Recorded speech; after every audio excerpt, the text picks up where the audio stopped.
Welcome to tonight's meeting. I'm Melanie Rummel. I am a member of the League of Women Voters of Lake Forest, Lake Bluff, and I will be facilitating the program this evening. Just so we all know we're in the right place, it's Our Water in Peril. And I have to give a special shout out to Madame McMurrin, who was my French teacher in high school. Bonjour, Madame.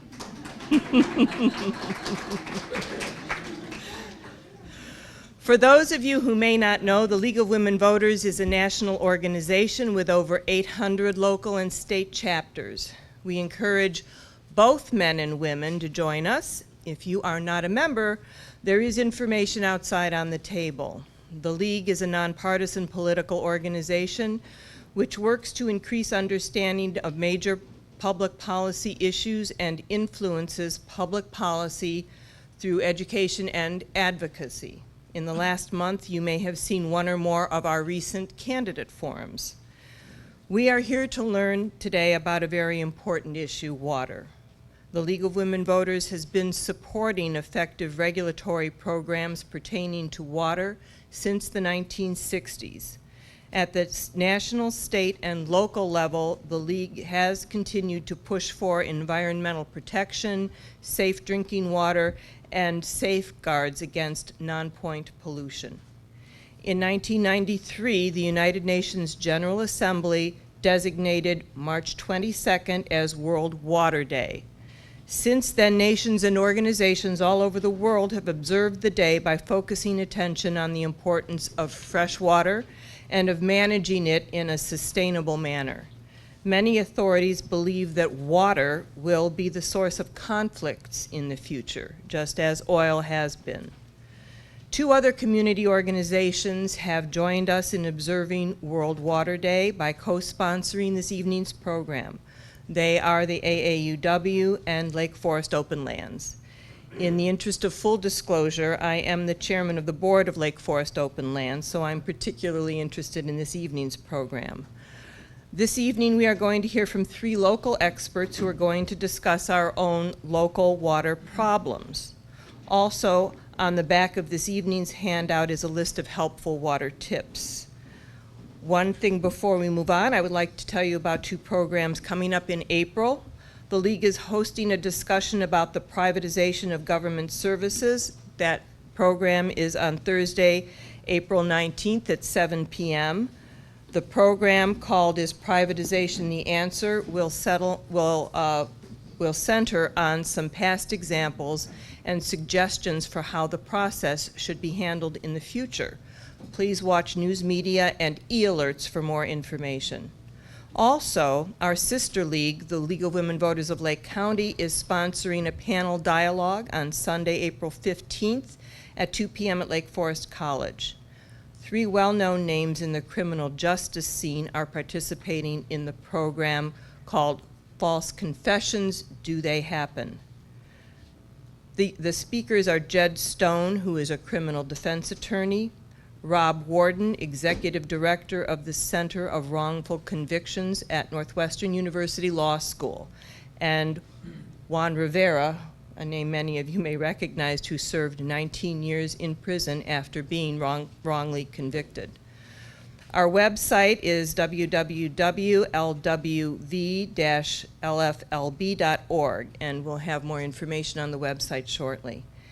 And now, pertaining to this evening's three speakers, there are short biographies inside this handout.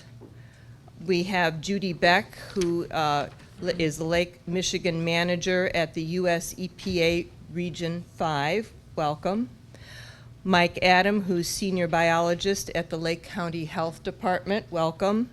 And John Sentel, the president of Lake Forest Open Lands, and prior to being president of Open Lands, he was president of the Wetlands Initiative, a regional land conservation organization. They are experts in their fields and will share with us their perspective about water issues in our area. And after their presentations, we will take questions from the audience. Judy, would you please start? Do you want all three members up here at the same time, Mary? Or? Okay.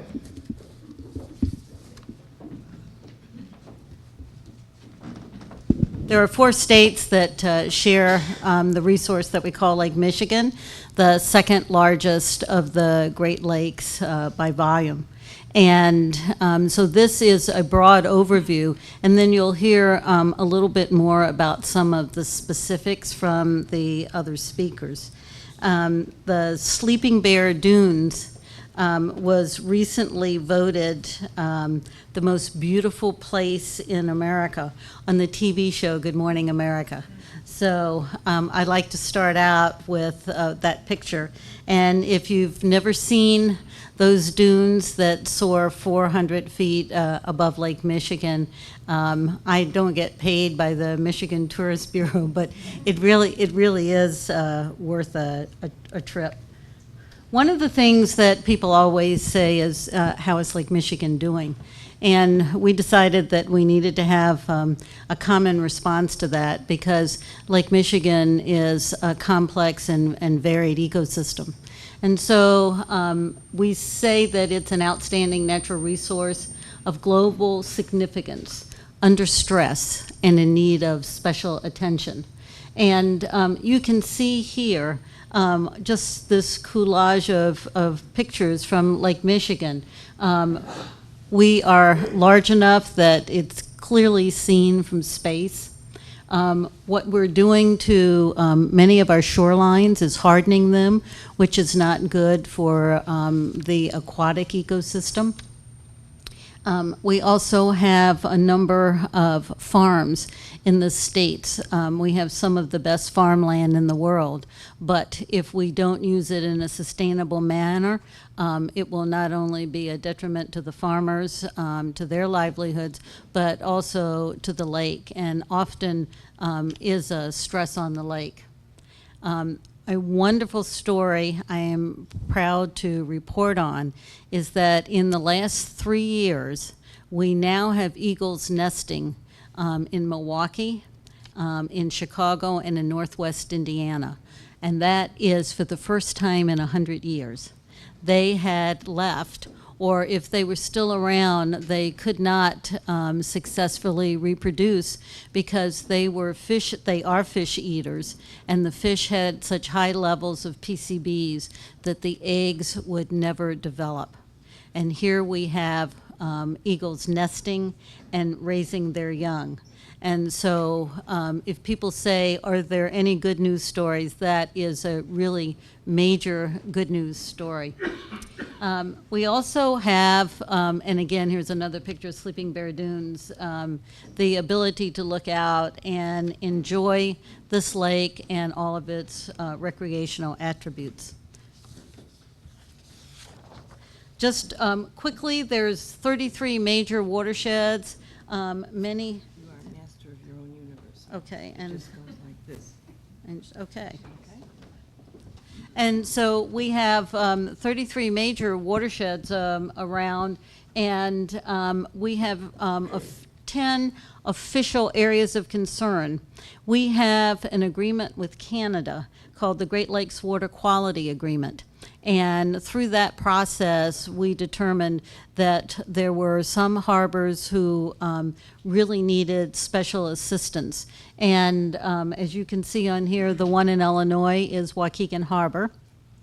And I will mention a little bit about it. And I also had a handout, because right now in Waukegan Harbor, there are millions of federal dollars going in to clean up that harbor for the second time.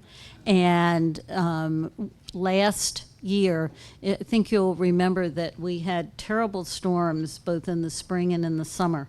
And those storms created major movement of the sand into the harbor, and it needed to be dredged. There was a very large vessel that got stuck there, and it is officially a harbor of refuge. And in fact, a few years ago, there was a tanker that did take refuge there. So millions and millions of dollars going in to clean up contaminated sediments, as well as to remove the sand due to the storms.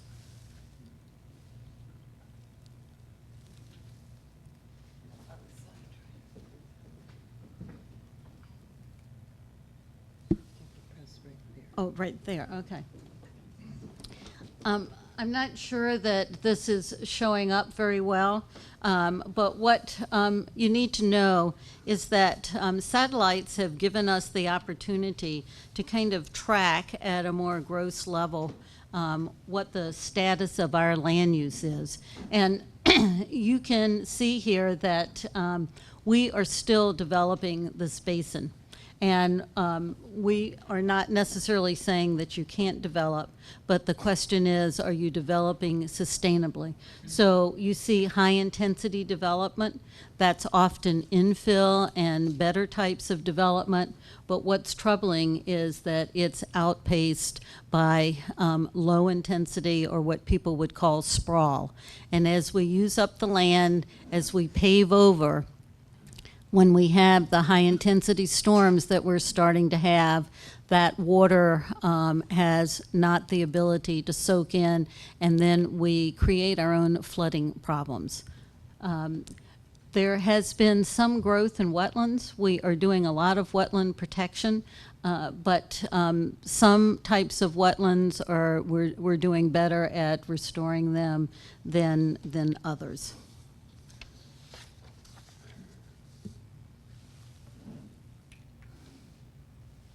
So this is an important thing to know.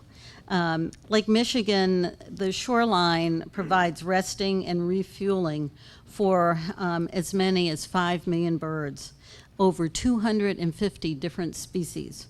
They use the Great Lakes Mississippi Migratory Flyway, and it is one of the key values of the coastal ecosystem. The target is to try and preserve an additional 125,000 acres of these coastal wetlands. We are now working with the Nature Conservancy to come up with very specific targeted areas, so that if we're trying to have a dialogue with land use planners, we can talk about the most important, the most biodiversity there is, and not try to come across as trying to save everything. Coastal areas, though, are very key to the health of the ecosystem, and the fish that swim around in the lake often spawn. They come into the harbor areas, the nearshore coastal wetlands, and we need to make sure that we're protecting those areas. This is really a key for tourism. People love to come and see the migratory activity in both the spring and the fall.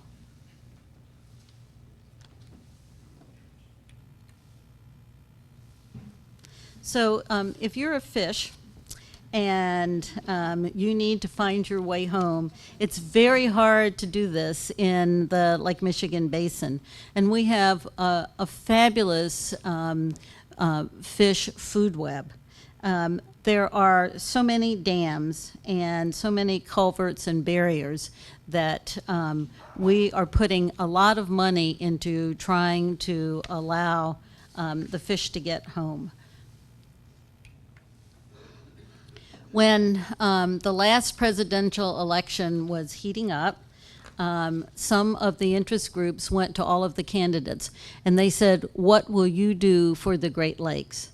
And we extracted promises, and I say we, it wasn't the agencies, it was the interest groups and people who really cared about the lake. And when President Obama was elected, he promised that he would work with Congress, and he did. And in 2010, we got something called the Great Lakes Restoration Initiative, which was $475 million for that year. And it has been followed up for the last 2 years with an additional $300 million. So some of the things that we have studied and talked about for over 30 years are finally in place. And fish passage, better culverts, trying to restore our native fish food web is where a lot of the money has gone. And it has been very interesting because many of these are older dams that are not very stable to begin with. So the money is going into protecting the native fish, allowing them to get upstream to spawn, but also it's often solves some safety problems that we have with some of the dams. And then this is a bird's eye view of a culvert. And apparently, after a lot of research, there are some culverts that work, where bridges go over or roads go over the streams, and there's some that don't. And so we are now trying to make sure that if we've got a culvert, it's one that, in fact, is effective and that the fish will use it.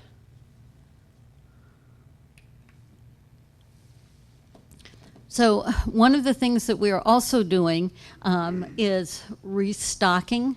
And the sturgeon of Lake Michigan is something that people wrote about when the settlers first came to this country.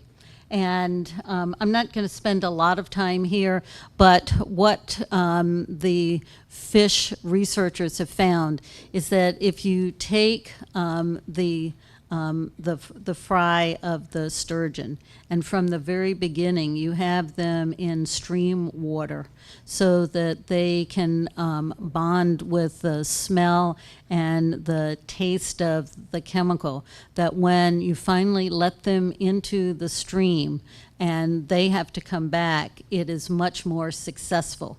Last September, we released 100 in the Kalamazoo River. We have many of these that have been going on. So I just want to explain one thing about the sturgeon. They go out into the lake and they swim around for 10 or 15 years before they come back to raise their young. And the females often live to 80. And they are huge animals. We call them the charismatic megafauna of the Great Lakes. There's a wonderful show that's out that sometimes is in some of the museums. If you ever have a chance to see it, it's really great. So the money that we're spending now for some of these sturgeon, if you think about it, in 2091, there could be female sturgeon that are swimming around that you helped put there with your tax dollars in 2010 and 2011. So unfortunately, carp is a four-letter word.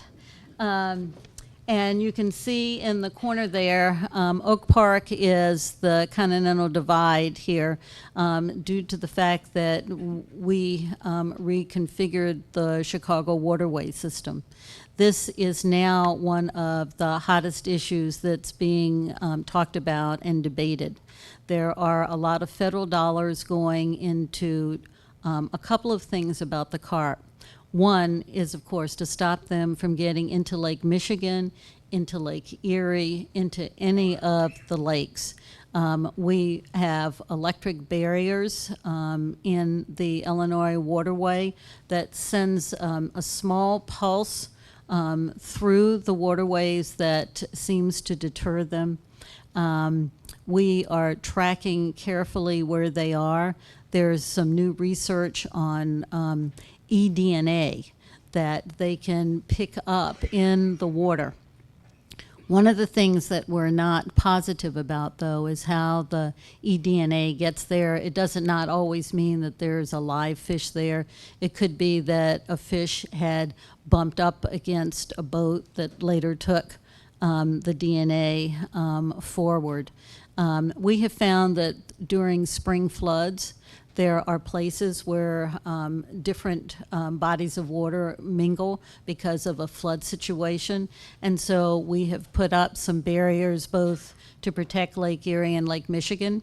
And I just read, and this is not strictly a Great Lakes thing, but it shows you kind of how amazing nature can be, that they now have found the carp in a river in I can't remember, I think it's South Dakota, where a large flood last year flooded out 2 levels of dams, and the carp were able to get up because of that flooding.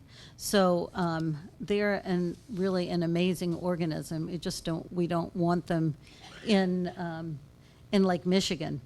A couple of good news and bad news stories. The good news is we don't have zebra mussels in Lake Michigan anymore. The bad news is we have their larger cousin, the quagga mussel.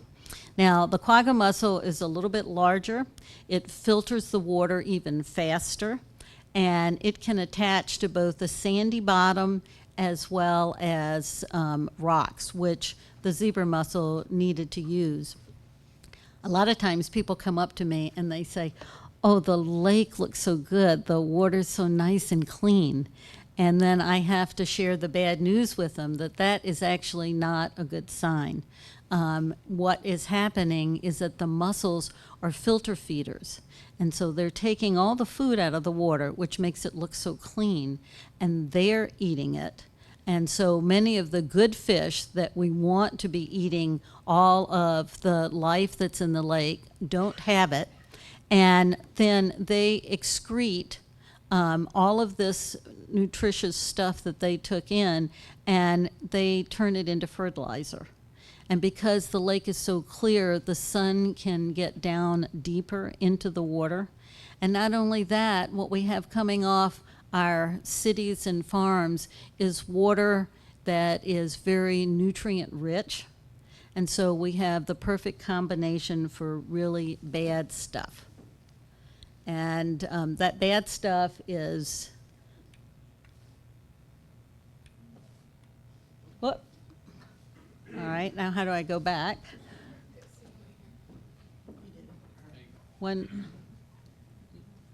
Yeah. Oh, all right, thank you. So which one did you want to? I think one more back. Well, let me try one more. All right, well, I missed it. Which way? No, the next one then. No, forward, okay. That one? Yeah. So this is just a quick overview of the food web, and it was not the slide that I thought was going to be next. So I mentioned nutrients, and just a quick overview. This shows you where the phosphorus is coming from, and this is by yield. So it's not so much the loadings, the amount, but the areas that you see here, the darker the color, the more nutrient that's in the runoff. And so when you think about fertilizing your lawn, if you can remember to look to see what's in that fertilizer and try to use phosphorus-free fertilizer, and try to, if you can, not use pesticides, then you could help this problem immensely.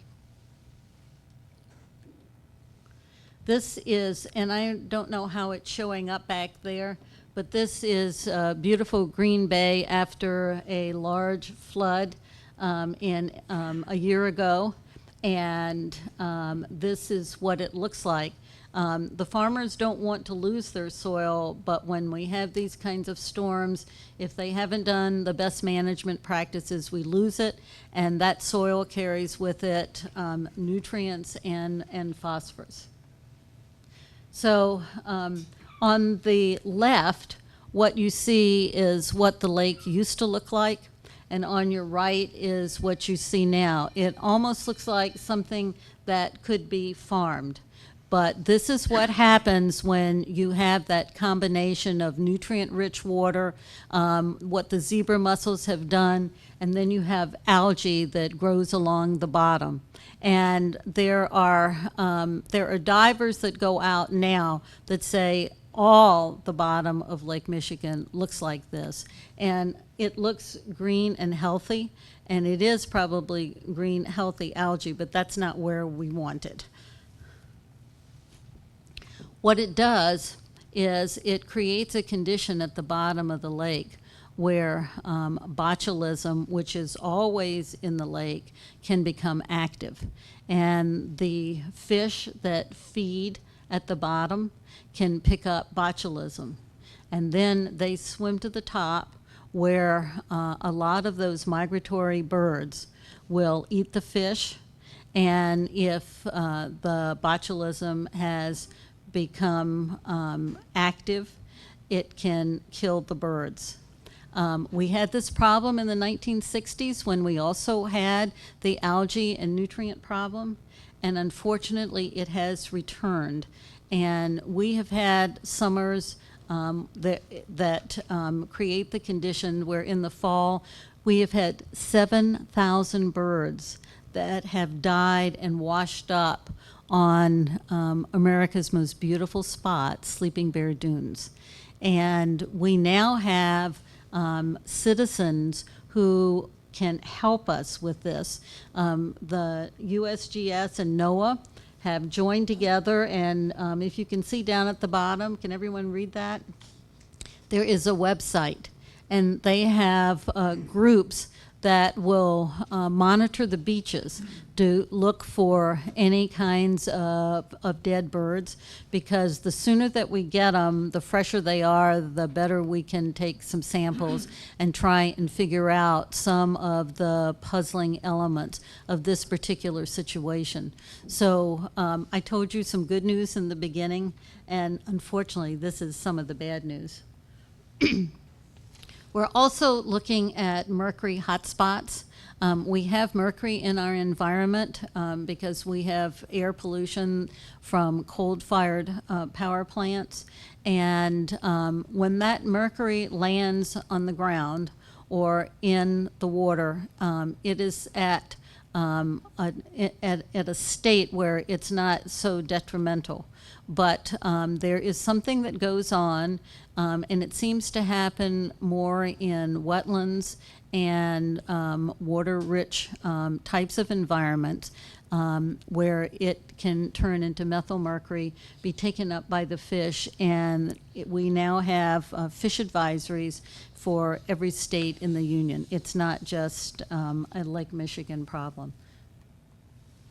So here is some good news on a contaminant, and that's PCBs.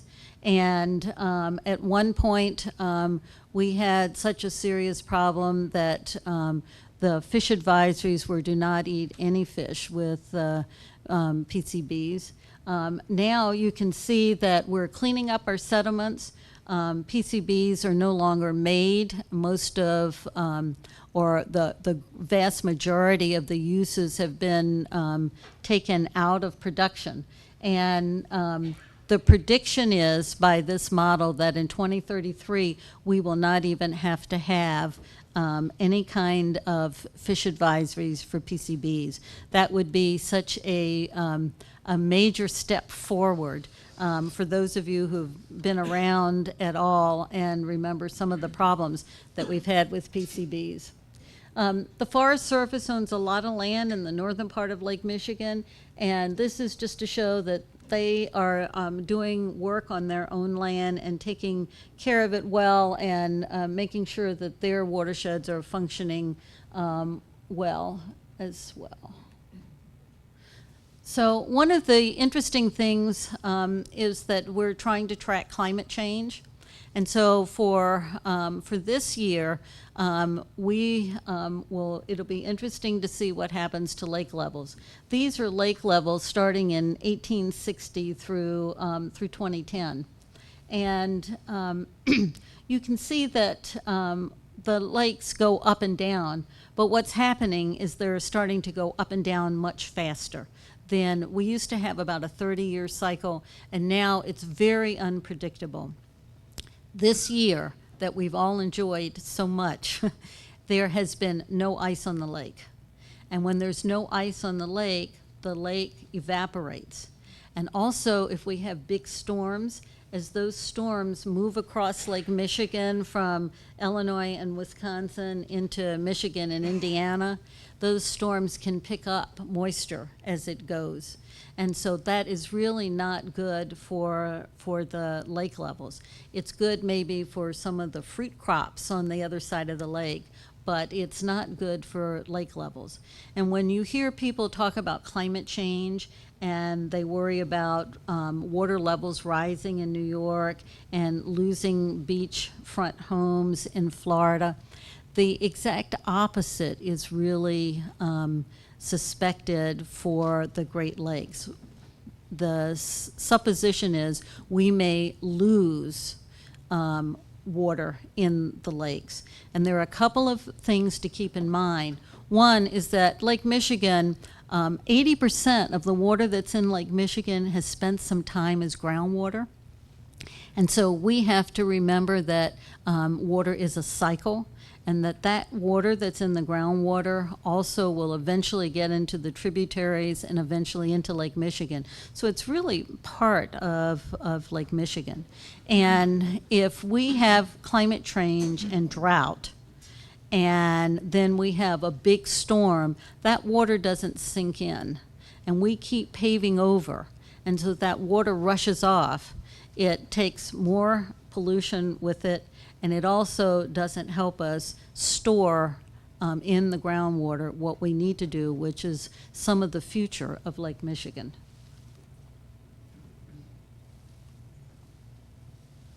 So I'm not going to go into a lot of detail on this, but this is what we used to look like when we had a more sustainable use of our groundwater as well as the lake. And this is what we look like now. And so you can see that we are not on a path towards sustainability. So there's a lot of information, a lot of data-rich studies that have been done. And in the handouts that you got, there is something called the Lake Michigan Wiki, and you can go online and find out a tremendous amount of information. There are a number, in the handouts, a number of websites where you can get in depth, or you can just read the two-page annual reports. Obviously, I don't know all of the stuff that I talked about today. I work with a number of committees and other agencies, and we produce things in a collaborative manner. And again, Sleeping Bear Dunes. The most important thing is that we become aware of things. We take steps. I think it's really important also that we teach the next generation that this is an important resource and to keep it sustainable. Thank you.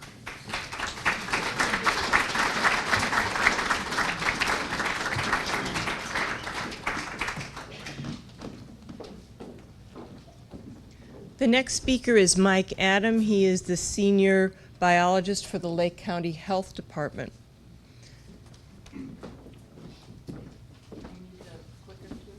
I think I can fix it. All right, good evening. I'm the senior biologist at the Lake County Health Department, and I'm in charge of kind of monitoring surface waters of Lake County, so particularly the beaches. So if you go down to the Lake Michigan beaches and they're closed for some particular reason, that's my fault. So you can call me and be angry about that. But we do monitor the beaches during the summertime for safe swimming conditions, and we monitor that on our website. So what I'm going to talk about today is more about kind of drill it down a little bit more. Judy gave a great background about Lake Michigan in general. I'm going to kind of drill it down to more Lake County, some of the information that we've collected over the years and how that kind of relates to water quality issues. I'm also going to talk a little bit about water quantity issues as we get our Lake Michigan drinking water, but also at other parts of the county too. Because I'm going to go out a little bit further than just Lake Michigan. I'm going to talk also about some of the lakes that we have in Lake County. Okay, so Judy had talked a little bit about the watersheds here, and with for those of you, anybody familiar with the Great Lakes Compact? that was put together a few years ago, but it was basically the 8 states that border the Great Lakes plus the 2 Canadian provinces, and they put together this compact, and they said an agreement that said, okay, if we're not going to let somebody from California or Nevada come and take our water. So they put together this compact that it's great on paper, whether it's going to be useful in the future or not, but basically it said if you are outside the boundary of the Great Lakes, you cannot get water unless you have everybody agree to it, all the states and all the provinces. So in this case, this is the watershed of the different Great Lakes. And you can see here for Lake Michigan, Illinois has a very, very, very, very thin sliver right here that actually goes into Lake Michigan. Basically, it's Green Bay Road east. Which isn't a whole lot, is it? But there's a certain allocation that every state gets that they can pump out of the Great Lakes to use for drinking water. Well, Illinois got a really good deal. We can pump out over 2 billion gallons of water a day out of the lake to give city of Chicago and others drinking water. So if you're in other states and you're on the other side of this border here, you're out of luck, really. I mean, you have to go through a lot to actually get any kind of water. So there's actually court cases and trying to figure out if the city of Waukesha, if anybody knows, has gone through a lot of legal battles to try to get water. They're just on the other side of that border. But it's a big issue because a lot of that Illinois can pump out all that water, and we won't go into all the political side of things, but that had something to do with it, I think. Okay, so this is a map showing the Chicagoland region and who gets what water. So the blue is where you get Lake Michigan water, and obviously Lake Forest. We all on the coast here get Lake Michigan water. We do have some communities in Lake County that get their drinking water from groundwater, and actually a fair amount. And then there are a few people in the Chicagoland region that get their water from surface water. I mean, they actually pull it out of the Fox River, clean it up really well, and then finally be able to drink it. Some of you may also have heard that there are some communities in Lake County that are petitioning to try to get additional Lake Michigan water, Lake Zurich and some of these other communities up here that want some of that 2.1 billion gallons a day. Now, right now, Illinois, I believe, is about at that allocation or a little bit less, so they can allocate some of that money, but you also have communities like down in Will County and Kendall County that are also going, hey, what about us? Can we have some of that allocation? So the Illinois Department of Natural Resources is the agency that's kind of responsible for allocating that. They've got to make the decision of who gets what water. So it's not an easy decision.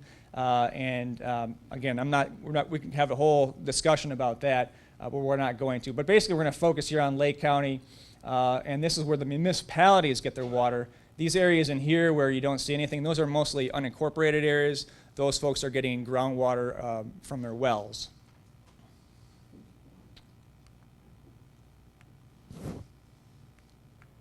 Okay, a little bit about the geology of Lake County, and we could go into this one for a long time as well, but basically this is a kind of a cutback of Lake County, whereas this over here is the lake, here's Green Bay Road, here's the Des Plaines River, we're going west. The elevation goes up and down here, here's like Round Lake area, and then Highway 12 on the west side. So when the glaciers came through, they left us all a nice menagerie of different types of clays and silts and sands and gravels, but that's where a lot of the groundwater is. Obviously, it's in many of these different areas. Most of the communities in Lake County, when they get their water from groundwater, are getting it from fairly shallow wells in the sand and gravel layer, sometimes in these other clay and silt layers, but they're fairly shallow. Now, having a shallow groundwater, it can be a good thing in that the water is fairly good, fairly clean water. But the bad thing is that you're shallow and you have a tendency to maybe get easily contaminated. And I'll talk a little bit about that later when we talk about some of the water quality issues that we have. Now, some communities have to go deeper for various reasons. And when you go deeper, then you run into some other problems. You run into radium, you run into barium problems. And then from a treatment standpoint, there's additional costs and also health concerns when you look at like radium.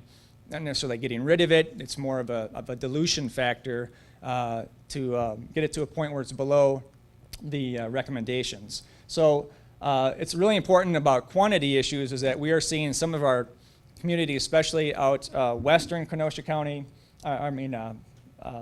Lake County, but then also in like McHenry County and some of those others that have a lot of sand and gravel, they're running into some water quantity issues. And they're concerned that in 20 years from now, what are they going to do? They're not going to be able to get Lake Michigan water, but then the groundwater is starting to dry up, and they're already starting to see that in some areas. So there's some serious concerns and planning that's going on right now about what's going to happen into the future. In Lake County, we're okay for right now, but we also need to plan. Now, obviously, in the extreme case, we don't want us to look like the Aral Sea. If anybody read the book Water Wars, this was discussed. The Aral Sea used to be the 4th largest lake in the world, but now 75% of it looks like this. And there's a lot of different reasons, but mismanagement or whatever have you, there's a number of reasons, but many people think of Lake Michigan as an infinite resource, and it certainly is not. And with more and more people demanding the water, as Judy was showing that map, it has to be somewhere we have to go on to a sustainable path, and we're really not on that right now. Okay, so and I'm going to jump a little bit to more of the lakes in Lake County and water quality issues. As I said, we monitor a lot of the lakes in Lake County, and Lake County is aptly named because of all not only the Great Lake, but also all the inland lakes. And we have over 260 lakes that we would call a lake, I think over 6 acres. And a lot of these are fairly high quality, and they're used for a number of different things, obviously human recreation, fishing, but also it's home to a lot of endangered and threatened species that we have, both fish and plants. When the glaciers came through here and when they receded, they kind of clipped northeastern Illinois and gave us some nice glacial lakes. I'll say deep glacial lakes, but in relative context to other glacial lakes that you know of, not really deep. Our deepest lake is Third Lake, which is about 70 feet deep. But for us, that's a pretty deep lake. But a lot of them are really home to these threatened and endangered species that we don't find really in other places in Illinois. So it's really important that we look at these. They also are dependent upon aquatic plants, which we have in many of our lakes. People like to call them weeds. But we do have a number of them that are unique to this part of the world. And also, one of the key things with both of these fish and these plants is that they need good water quality. We turn down the water quality, these plants and fish go away. And so they're kind of the canary in the coal mine, in my opinion, about if we're not taking care of these, then we have some other issues with our own sustainability. But they're also home to a lot of things you don't see, and this is really what drives a lot of our ecosystems in the smaller sense. These plankton, the algae that you don't see, that really is driving the system, because this is the basis of the food chain. If you don't have this, you're not going to have your small fish, you're not going to have your big fish, and you're not going to have your great recreation that you have that many people enjoy. So it's really important to look at what is going on here and how these animals and plants and animals are impacted. Because there are a lot of really neat plants and animals out there, and I always like to point out the mollusks because they are indicative of good water quality. In our lakes, we don't have a lot of mollusks or clams, mostly in our rivers, but in some cases we do. And I always want to show some of the neat adaptations that mussels have. For those of you, hopefully you can see this. This kind of looks like a fish, doesn't it? Well, it's actually part of the clam's, what's called the mantle or the soft tissue. And what it basically is doing is serving as a lure. Because the way it reproduces is that it has to get its glaucidia, or its larvae, into the gills of a fish, because that's where it lives for part of its life. So how do you do that if you're an animal that sits on the bottom all day? Well, you lure the fish down. And this is what it's doing. It's kind of looks like a fish. There are other clams that look like salamanders or crayfish, and they'll wiggle that thing around, and the fish comes down and checks it out and spits up the larvae, and then they get caught in the gills, and then they swim around for a while. The fish don't know the difference. They swim around for a while, and then all of a sudden, after it grows to a certain point, they'll fall off the gills, and then that's how they've dispersed their young for the next year. So those are kind of cool things that I think people don't always realize. And again, without fresh water, clean fresh water, we're not going to have these, and we're seeing these kind of disappear in some of our lakes as well. Okay, some people don't know we have freshwater sponges in many of our lakes. Again, clean water is really important. Otherwise, we're not going to see those. These are not the kind of sponges you're going to want to use to clean your dishes with, but they are very interesting nonetheless, and we have a few of them in some of our lakes. But of course, we have threats to all that clean water. Certainly inappropriate sediment control issues we see oftentimes around construction sites. Many of them do very, very well, but occasionally you get a situation like this where you have basically this sediment, we call it chocolate milk, leaving the site, and that's going to choke out pretty much anything it's going to come into contact with. Another issue is just in-lake management issues, people wanting basically kind of like a bathtub type of look to their lake. You know, they don't like the weeds, they don't like the algae, they don't want to touch anything, so they just want it all killed. Well, how do you kill all that? You're using a lot of chemicals. And a lot of these chemicals, some of them persist for a while, some of them like copper products are an element, and they'll sink to the bottom and stay in the sediment for long periods of time, and then actually they won't go away. Other ones will deteriorate after a very long period of time. And many of these endangered fish and plants rely a lot on good management within the lakes. Okay, and then we have exotic species. Judy had mentioned the quagga mussel and the zebra mussel. Many of our lakes are having problems with other things as well. The common carp, which has been around for a long time, creates a lot of turbidity issues in our lakes, which then suffocates the fish eggs, as well as it makes it very difficult for sight-feeding fish like bass and bluegill even to feed at all. And then, of course, zebra mussels can actually kill other mussels. We see this a fair amount in our inland lakes. We do have 20 inland lakes that have zebra mussels in them now, and that's increasing every year, and so that is a big concern. I can echo what Judy had talked about with some of the, the perception is that once you get a zebra mussel in there, your lake clears up, it gets clear, and everybody's happy. But then now we start to see more algae problems. We start to see problems with fish populations, just the age structure. Those are some long-term impacts that we're starting to see that, again, it makes it look not so good once you start looking at it that way. Most of us are aware of the shoreline species like buckthorn and purple loosestrife that have caused lots of problems as well, choking out other species of plants and animals. Okay, so these are just a few exotic animals that we found in lakes over the last years, and yes, we have found an alligator in our lake, one lake. We have found piranhas. People throw those in there. They'll throw pretty much anything that's in their fish tank if it gets too big. Fortunately, we haven't had snakeheads. You've heard of snakeheads. Those have caused a problem. We haven't seen any of those.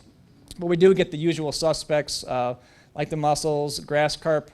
Actually, we're introduced to actually eat plants and algae, but sometimes that doesn't actually work out so well. And then we also see these things from aquariums like Chinese mystery snail and Asian clams. So obviously the alligator was taken out the next day. So no worries there. Okay, the other thing is, another thing we deal a lot with in our lakes, and it's kind of a threat, is a lot of nutrients. Judy had mentioned it. Nitrogen, phosphorus in particular, that causes algae blooms. Now, algae actually is a good thing. For an aquatic system, you need algae as part of a good aquatic system, but too much of it can cause very, very bad problems. So that balance has kind of been tipped with all the extra nutrients that we see, particularly phosphorus. And Judy alluded to it about phosphorus-free fertilizers. Fortunately, we have in Lake County right now, there's 10 communities that have banned phosphorus fertilizers or non-phosphorus fertilizers.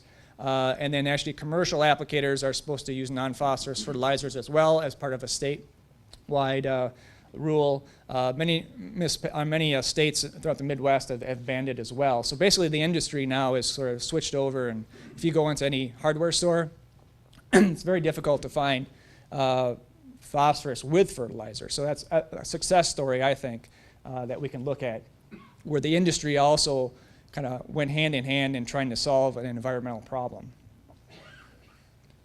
So the phosphorus comes from a lot of different sources, but a lot of times it's from our urban situations. And when we look at some data that we have here in Lake County, we start to see this trend of phosphorus in our lakes. And we're starting to see, some of you may be familiar with these lakes, Druce Lake, Grays Lake, and Gages Lake, and Lake Miltmore. But in all cases, we're seeing the phosphorus levels going up as the years go on. And we get past what we call a eutrophic level, which just means nutrient enrichment. We like to see that numbers be around this line, where we are seeing those numbers going up and surpassing that. And in fact, we've got some lakes that are like way up here.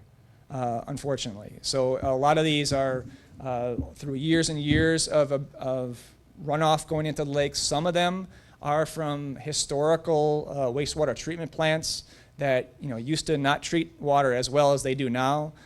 So those historic inputs are in those lakes and in those sediments, and they're just going to stay there for years and years until we can actually kind of do something to get them out. Well, another concern that we have from a health standpoint, and I'm going to put on my health department hat here, is from the bacteria, what we call cyanobacteria. People like to call it blue-green algae, but it's actually a bacteria that can grow, and it can cause, in some conditions, toxins. Now, not always, but under certain conditions, it can release toxins, and hepatotoxin, which affects the liver, and neurotoxin, which obviously affects nerves. And this is becoming an increasing trend throughout North America, that more and more cyanobacteria blooms are happening, and more severely, and they're causing not only beach closures, but whole lake closures. There's been a few lakes that have been closed for weeks and weeks on end because the bacteria, the cyanobacteria is so bad that you won't let people swim in it. Now, in Lake County, we've had a few of those cases where we've got a big bloom, and we'll actually recommend people not to swim in the lake for a couple days or a week until that subsides. But this is an increasing concern, and there are a lot of research actually going on right now to determine what exactly it is that triggers that. In Lake Michigan, it's usually not quite as bad. There's a different type of algae that is in there. It's more of a green algae, not so much of a blue-green, but this is an increasing concern in Lake Michigan, right along the shoreline, in some of the, especially the bays or the areas that are really, really, there's no water movement. That's where this kind of algae really strive very well. Okay, so this is what we don't want to see. Actually, we didn't stage this picture either. We were on a lake, and there was a can of Miracle-Gro there, and then look at the lake. It's pretty good correlation.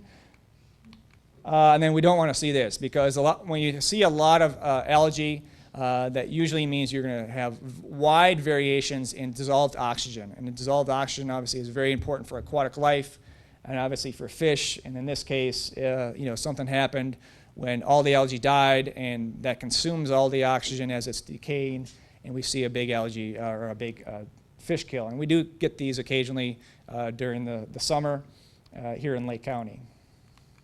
Okay, another issue I want to touch on briefly. Last few things I'm going to touch on are kind of emerging issues that we're seeing to have a problem with here in Lake County and elsewhere throughout the Midwest and in the United States. But chlorides are not something new, but it's starting to get more and more attention. Chlorides are obviously used in, what we're finding them is in rock salt, what we use to keep our roads nice and clean, which we absolutely have to do for safety reasons. But the road salt does contain these chlorides, which can be detrimental to a lot of aquatic life, and it can be toxic to aquatic life as it happens over time. And one of the big things with what we're seeing is the accumulation of chlorides in our water bodies. Chloride's an element, okay? It doesn't break down in anything, nothing eats it. It just it accumulates over time, and the only way to really get rid of it is to flush it out of the system. Well, we're seeing in many of our inland lakes this, again, another increasing trend. Basically, some of the research has shown that if you start to get about 230 milligrams per liter, which is about right here, you start to see death in some aquatic species. We have actually some lakes that are well over 500 milligrams per liter, and obviously they're in very urban environments. So this is something that we've actually been working on, or many people have been working on, with looking at alternatives to road salt or wiser use of road salt, and I think that's really an important thing. For many of you are maybe familiar with beet juice, doing mixtures of beet juice, pre-spraying before a storm happens in order to use less salt when the storm does actually occur. So many of the municipalities have really been leading the way on this issue. And what we're trying to do now is kind of reach out to more of the smaller companies, and, the big box stores, the Walmarts of the world, that will contract to a landscaping company, let's say, and obviously their biggest concern is liability issues. So we have to make sure we're treating the parking lots and not having accidents, but also we need to look at this from a long-term sustainability standpoint. And just to give you a hint here of how bad this can be, this was actually a golf course that was having problems irrigating it, and when they were irrigating, all their plants were dying. And they couldn't figure it out. Why are all our plants dying on our golf course? And we came out and tested the pond and said, you have some really high chloride. You need to kind of get rid of it or find an alternative source. So they drained part of the pond, and you can see this is like a bathtub ring of salt that's all around the shoreline from all the years of accumulation. So what they ended up having to do was actually drill a new well just for irrigation. So that kind of gets back to one of the first things I was talking about was water quantity issues. So if we have more and more wells being drilled for irrigation purposes, that means potentially less for drinking water issues. So these are things we have to kind of be thinking about balancing out in the long term. One other thing quickly, pharmaceuticals and personal care products are showing up in our water bodies. Some of you may have heard stories of female fish turning into male fish. That's a reality. That does happen. And there's concern about that in the long term. Again, many of our pharmaceutical or products that we use that go down the toilet don't necessarily get cleaned up at the treatment plant. So they end up going into our water bodies. And then that affects the fish. Now, it may not necessarily affect us so much as if we're just playing in the water or water skiing or whatever, but for a fish or an aquatic organism that you're in the water 24 hours a day, that's going to have an impact. So Judy mentioned about the mercury in a lot of our fish, and also about some of the PCBs and other contaminants that we have in many of our rivers and also harbors. And so, here's the big message is there's more and more campaigns about turning in your pharmaceuticals, getting them recycled and properly disposed of instead of, we always used to just flush them down the toilet. That was the thing you do. Now it's more about, disposing them in the garbage or taking them to a place. A lot of pharmacies are now accepting them. The police stations are accepting them, so it's becoming more and more, but we just need to get that word out because these aren't easy, and if they are treatable, they're very difficult to get out of the water. Another one, the last thing I'm going to talk about are PAHs, polycyclic aromatic hydrocarbons. There are thousands of PAHs, but it's becoming, there's more research coming out in our water bodies showing that high levels of these in some areas, and some of these PAHs do cause human cancers. Carcinogens, and again, a lot of impact on aquatic life. You can't really see it very well, but this is like a mad tom or a bullhead type of fish with an ulcer on here that is part of what they attribute to a lot of the PAH's impact on these aquatic systems. A lot of frog species are not able to breed properly because of these high levels.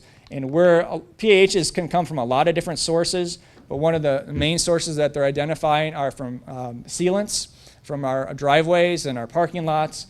Sealants can kind of be in a couple different forms. They can be in what's called a coal tar sealant, and one can be, and also in what's called an asphalt sealant. The asphalt sealant is much better for the environment, although in a relative sense. But coal tar are the ones that really are the targets right now, and there are some legislation in different states on trying to get this banned. I think the state of Washington has banned it. There's a bill, and I know it's talked about in Illinois and in Wisconsin and Minnesota. So these are some issues, and one of the big things is not necessarily, it's on the pavement and it's washing into our water bodies, but also when you get kids and other people in parking lots or in playgrounds are now going into houses, they're finding PAHs in houses, the dust that people are breathing in. So it's a concern from a public health standpoint as well. So I think that's all I have. It is. So I'm going to turn it over to John.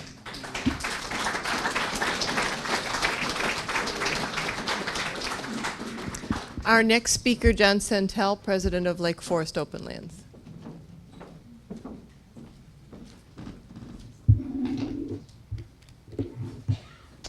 Thank you, everybody.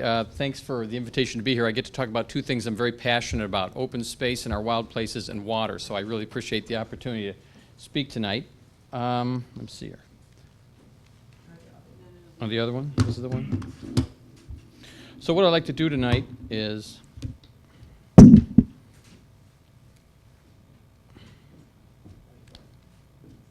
this one right here? Just press it. Oh, I got you. And if you want to go back, press it here. But it's right on the rim. It's on the not rim in there. the Got center. it. Okay. So what I'd like to do is talk to you tonight about, first of all, I'll give you a little bit of background on Lake Forest Open Lands. We are the local land trust. We're the local conservation organization, and although everybody knows our name, they might not know what we do, so I thought I'd just give you a little history on that. Secondly, I want to talk about conservation, this importance of water that we have in our area. We are stewards of an incredible resource. Want to sort of dovetail with what Judy and Mike were talking about and bring it sort of in a global perspective, and then talk about how our land use has affected water over the history of Illinois and the whole Mississippi River Basin, and also talk about the importance of wetlands and what we can do right now to make a difference. Okay, so quickly, Lake Forest Open Lands, 45 years old, and we're really devoted to the stewardship of the unique natural landscapes and to ensuring that all of our generations have a meaningful, lasting connection to nature. We're really about saving it, but more importantly, not just saving it, but appreciating it and making sure the next generation appreciates it as we do. I like to always start talking about Open Lands, about the vision of the people who founded this organization. We're 45 years old, and it's incredible to think that when this organization was started, it is before the Clean Air Act, before the Clean Water Act, 5 years before Earth Day was founded. There was really no national land trusts really formed. There was a few small visionaries that decided to save what we have in Lake Forest, and what they did back then was really quite remarkable. And most things in terms of conservation start with small grassroots organizations like that. You know, I also like to say that our historic landscape helps to contribute to our sense of place. We look at our open spaces here in Lake Forest not unlike looking at Market Square. I mean, it really defines who we are as a community.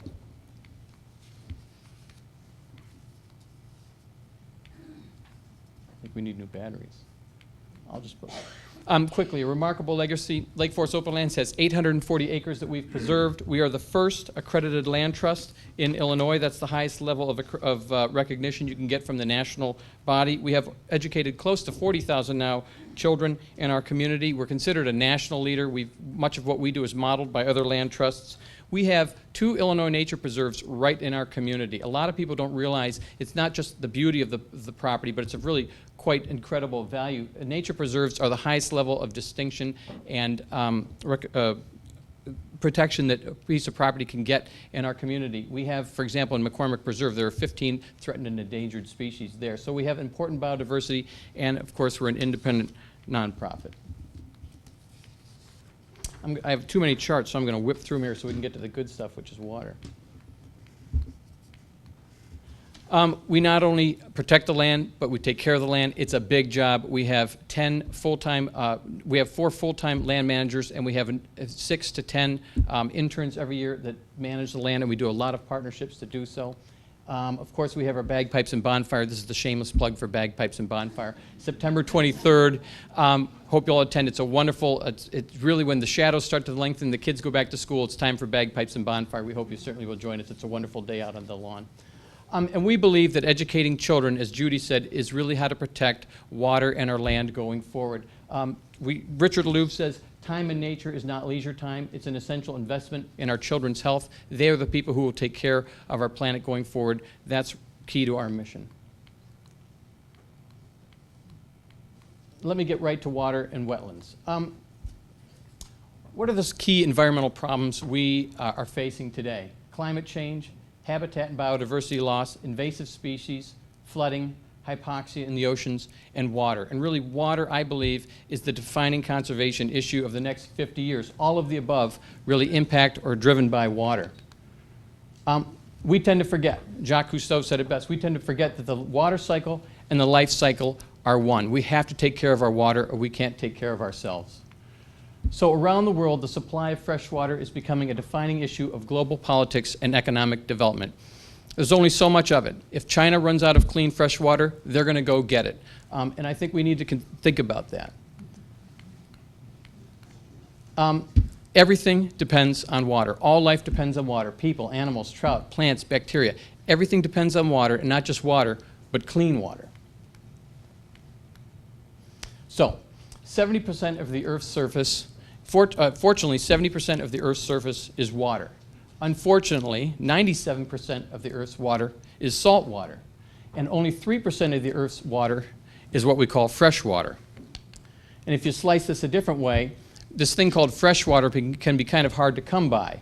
About 70% of it is in ice caps and glaciers. About 30% of it is in the ground. And 0.03% of it is what we call surface freshwater. That would be rivers, streams, lakes, wetlands. So if you look at it a different way, if you took all the water in the world and put it in a bucket, all the fresh water in the world would be about that teaspoonful. And if you looked at all the surface fresh water, it's about the size of that droplet. And then keep in mind that just because it says it's fresh water, it doesn't mean that it's clean fresh water. It just means it's fresh water.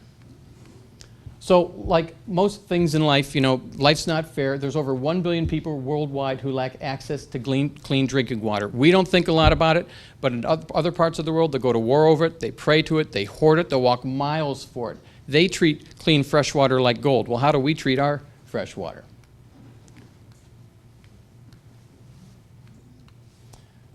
And like most resources, they're not only always distributed fairly in the world. The Middle East has 68% or 2/3 of our current proven crude oil reserves, but they have very little surface fresh water. Well, if you look at the Midwest, we have 20% of the world's total surface fresh water. So think 50 years down the road, where would you rather be living?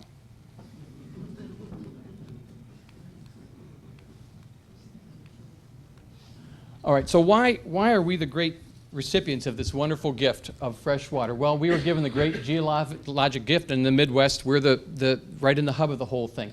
If you look at the continental U.S., on the east you have mountains, on the west you have mountains. All the fresh water runs right down the middle from the Great Lakes through all the tributaries right down to the Gulf of Mexico. And Illinois itself was blessed once upon a time with over 8.2 million acres of wetlands, which are really the resource or really the storage capacity for our fresh water.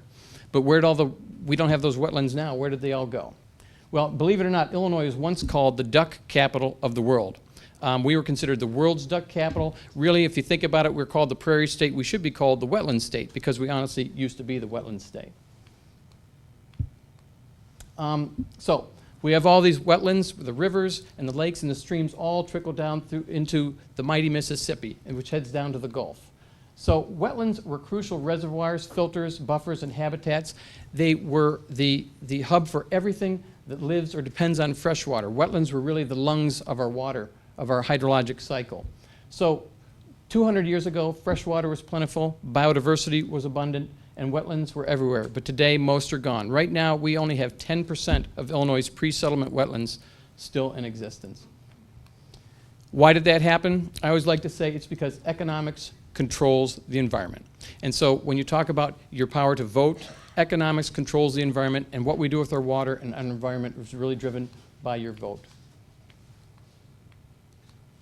A little history lesson. So how did we lose all our wetlands and how did economics control the environment? Well, when the Europeans arrived in America, they believed that the land was worth more dry than wet. And you can see why. They arrived here, they see these swamps, you know, creature from the Black Lagoon, mosquitoes, and they think if I could get this land dry, it would be incredibly productive farmland. So they set about doing just that.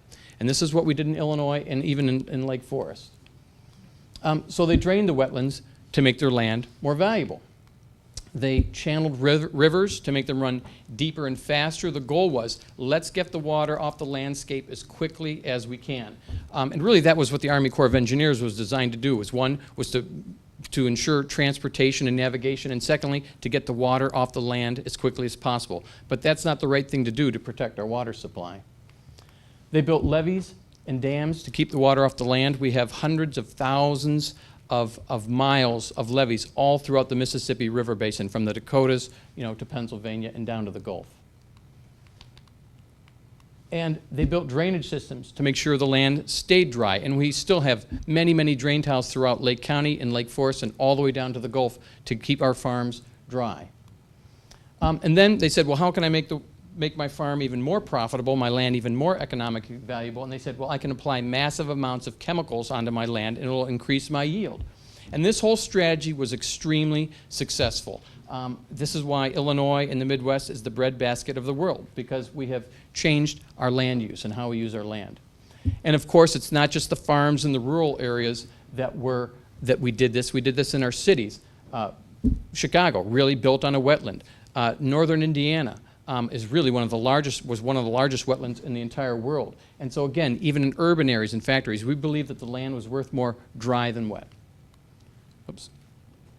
So now, 150 years later, we're starting to see the very drastic unintended consequences of our actions. Water contamination, more flooding, more habitat destruction, restricted biodiversity, climate change, and as Mike talked about, hypoxia.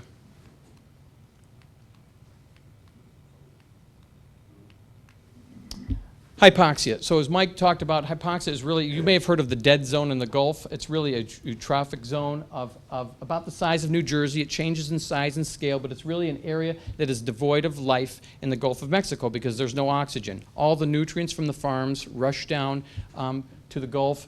Phytoplankton grows when it dies. It creates an oxygen vacuum. And so this is an area, so if you're a fish, you can swim out of it, but you can't breed in the estuaries. And if you're a mollusk or some other type of creature, you can't get out of that zone. So Illinois right now is the #1 contributor to the hypoxic zone in the Gulf of Mexico.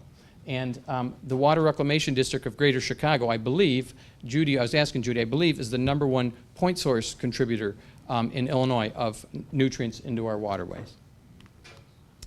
And the hypoxic issue is a growing problem of global proportions. There are over 200 estuaries right now that are affected by hypoxia. And right now, as soon as Africa and South America get on the radar with more modern farming practices and start using the same amount of fertilizer that we use to make our farms successful, this will grow dramatically. And so you talk about, so what's the solution? Well, if economics controls the environment, I think it's safe to say economics has to cure the environment. And so we need to show people the economic reasons and the value of our natural landscape, of protecting our water, of keeping our land, keeping our open lands, of keeping our land use, using our land differently. So how do you fix these big freshwater problems? Well, there's really 3 ways to do it. First of all, conservation. Conservation works. Use less water. It's very successful.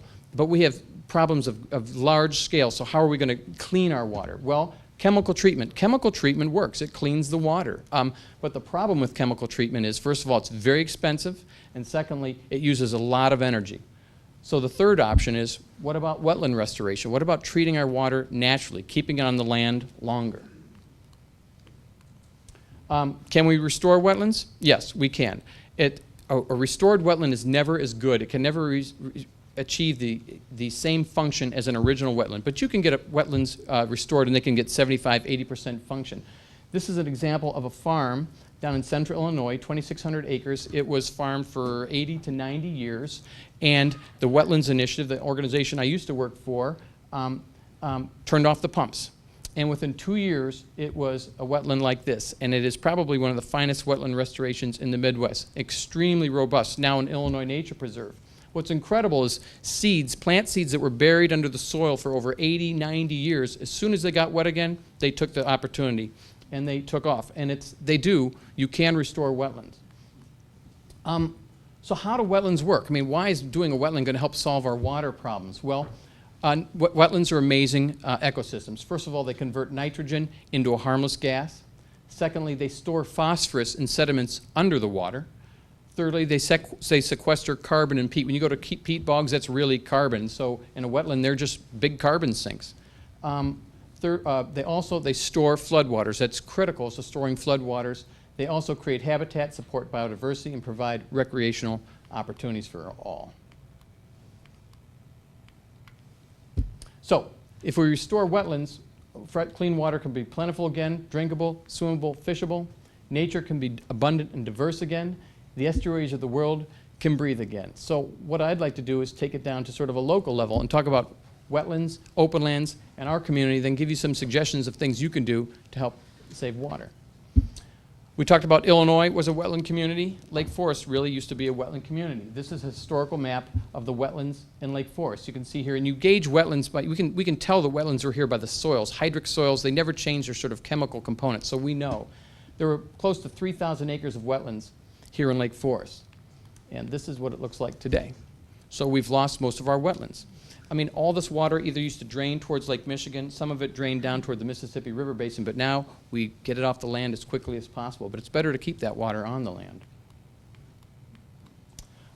Where do we find our wetlands? Well, basically, it's simple to define a wetland. A wetland is anywhere where land and water meet. They're in the edges of standing water, in the edges of flowing water, where runoff is collected in basins, where groundwater surfaces, where streams and rivers regularly flood. Lake Forest and Lake Forest open lands has all of these, and we need more of them. Oops. Wetland simplified. How do you know if it's a wetland? First of all, wetland plants in it. Secondly, wetland soils like I talked about. And thirdly, wetland hydrology. Basically, a wetland doesn't have, you don't have to see water for it to be a wetland. A wetland, if you have water within 1 foot of the surface of the ground for a period of time, it's really considered a wetland.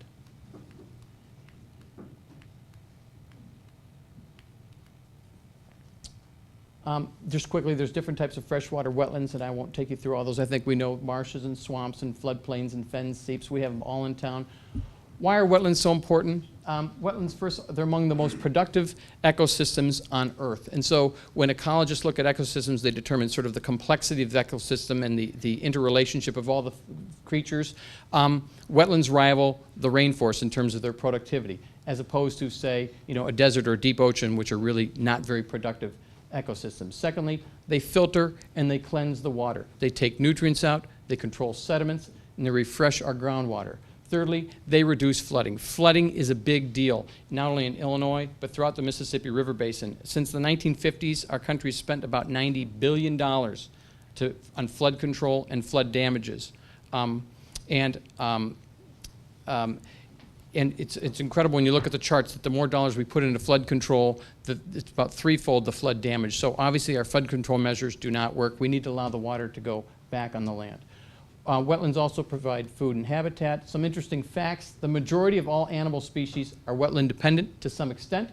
Wetlands are a key base in the food chain. Secondly, about 25% of all land in Illinois once was wetland.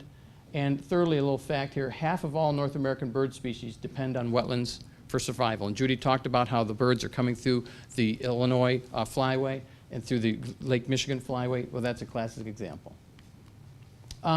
Why are wetlands important to our community? First of all, it's part of our heritage. We were a wetland community. Secondly, while we can't go back in time, what we do have is very important. Every wetland in our community is very important, and anything that can be, any way that we can keep water on the land is very important. We are able to restore some of what was lost, and we certainly want to save what we have left. So when we see about large developments in town coming in, and they're talking about doing wetland mitigation or putting in retention basins, these sort of things, we need to think a little harder. We need to think about having wetland mitigation in our town. We need to think about ways to limit parking structures. We need to think about ways to keep more open space, let the land take care of the water instead of sending it down the storm sewers to Lake Michigan or down to the Mississippi River. When we restore our wetlands, we enhance the value of our preserves. The natural infrastructure saves us money. It enhances our city. And wetlands improve our watershed and in turn improve our water quality. Quickly, some wetlands around town. This is Dixon Wetland, which is a shallow marsh out in Shaw Prairie, and these pictures are all kind of stark before the wetland pops for the year. We have Shaw Spring. This is really interesting. If you go to Shaw Prairie, this is a spring that they were putting in some lines a number of years ago, some power lines, and they actually struck a spring. So this is pure water coming right out of the aquifer, and then it drains down through Shaw Prairie. I mean, you could, in theory, drink that water probably right out of the spring, and it would be fine. It's that clean. I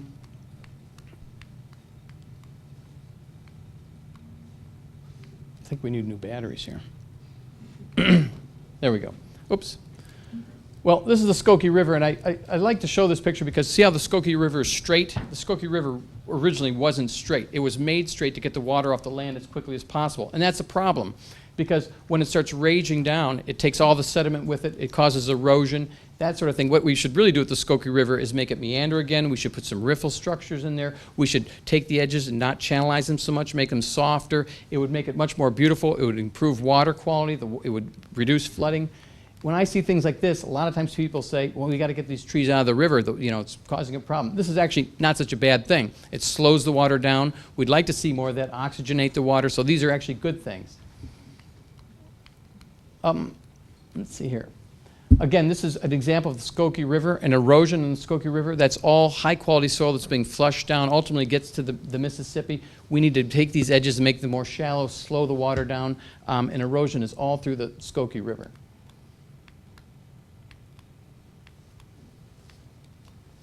This is McLaughlin Meadow, a shallow marsh here right by the Bark Trail. This is actually a very high-quality wetland right here, right now, and if you drive by there, you can hear the chorus frogs there chirping like anything right now.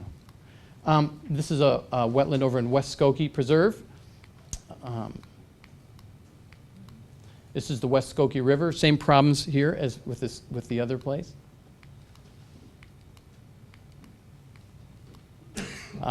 West Skokie again. Here's Middle Fork Savannah. This is a nice little pothole marsh here that we have, a seasonal pothole marsh, and the birds just love it. Here's the river at Melody, a nice turn there. That's actually a nice little bend in the river. This is behind 10 West, right across from Deer Path. This is actually a nice bog here. We don't have a lot of these in town. That's a nice example. And there's our Jen Jensen Pond over at Melody Preserve. I invite you to come visit. That's a wonderful place to come walk around and enjoy Melody Nature Preserve. So,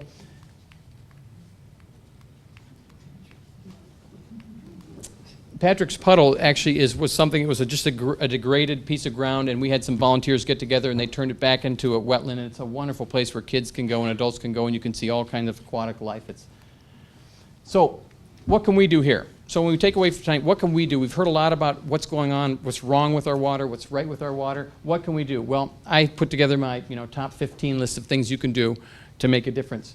First of all, landscape your yard in native plants. Native plants are from here. They don't need the water. You don't even have to water them all. They'll take care of themselves. So I encourage you to do as much native landscaping as you can in your yard. Have a smaller lawn and water it less. It's easy to do. Your lawn will be just fine, and it saves a lot of water. Don't fertilizer. If you do, use non-toxic fertilizers. Avoid chemicals. If you have problems with your lawn, mow it a little higher and water it less, and the weeds will disappear and the lawn will take over. Detach your rain gutters if they're still attached and just let the water somehow get onto the land, or use a rain barrel. There's no reason to send all that rainwater back into the storm sewer system. As Judy talked about, use phosphorus-free detergents. Take shorter showers. Don't buy bottled water. Refill your container. Limit the use of your disposal in your sink. Compost as much as possible. No reason to send that down into the treatment plants. Don't flush pharmaceuticals down the toilet or the sink. Mike talked about that. And never dump items like paint, soap, antifreeze, or oil down storm drains. We all think that's common sense. It's amazing how many people still do that today and say it's just out of sight, out of mind. Leave the clippings on your lawn. They are the best fertilizer you can have, and they'll decompose fine, and you don't have to worry about emptying your lawn bag. Stop leaky faucets, showers, and toilets. There's been studies that say a running toilet can waste around 2 gallons of water per minute. Importantly, vote for policies and politicians who support water protection and access to water. I mean, if economics controls the environment, we know that the voting public can control the economics. And finally, remember that wetlands are good for clean water, so don't drain your wetland, embrace your wetland. So, thank you very much.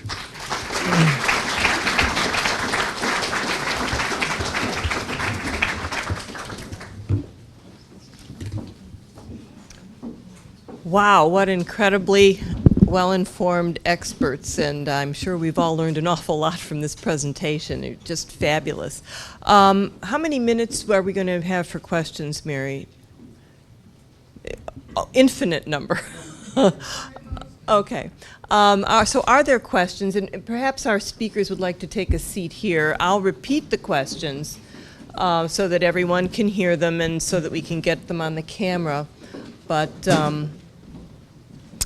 does anyone have a question? Yes, sir. This is a question for Judy Beck. Apparently the quagga mussel has done a good job of eliminating zebra mussel. Is there anything that might eliminate the quagga mussel? The question is, the quagga mussel has done a good job eliminating the zebra mussel. Is there something that can perhaps eliminate the quagga mussel? Am I pronouncing that correctly? That's a new term for me. That's correct. So one of the things we're doing now is doing some research on that.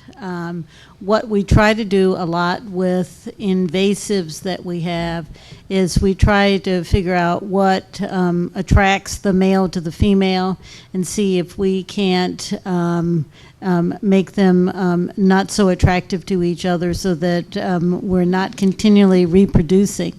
People have tried to figure out if there's some way that we might be able to use them for some good purpose. And I don't think I mentioned how the 185 invasive species that are in the Great Lakes, how they got here. The vast majority of them came in ballast water from ships from the Black Sea and some of the Baltic nations, and we've been taking a lot of actions nationally and also internationally, and we're trying to really dry that up. That's not going to help us with the 185 that are here, and we need to really be careful about that, because once they're here, then we get the question, well, what do you do about them? And we really don't know. So there is research going on, and we hope that we'll be able to do something about them. Question in the back, Marion. Question on the ballast water. I'm glad you brought it up. I was just hearing on the radio recently that we have once again failed to pass ballast water controls because the industry said we can't afford it. How long is it, in your mind, as a long-term administrator of EPA, is it going to take to pass safe ballast water? The question, it has to do with ballast water. The questioner had heard recently that we've again failed to pass any legislation that controls ballast water, and the questioner is asking the EPA how long will it take before we can pass legislation that will effectively control ballast water.